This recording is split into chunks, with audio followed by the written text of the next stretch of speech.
Наурыз келді жеріме, байлық бақыт тілеймін барлық қазақ еліне. Керемет, жарайсың. Енді кім айтады?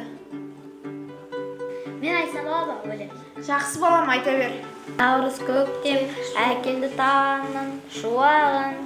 Наурыз көктем, әкелді таудың бұлағын. Наурыз көктем, алма ағаштары гүлдеді. Наурыз көктем, шуағын төккен, әкелді байлық еліме. Наурыз көктем, асыл жеткен, әкелді бақыт жеріме. Ал жарайсың балам, енді кім айтады?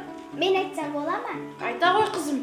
Наурыз менің елімнің берекесі, жаңа жылы қазақтың мерекесі, шаңырағы биіктеп күнге жаңа. Наурыз күнігі, күнігі, күнігі жүрегі.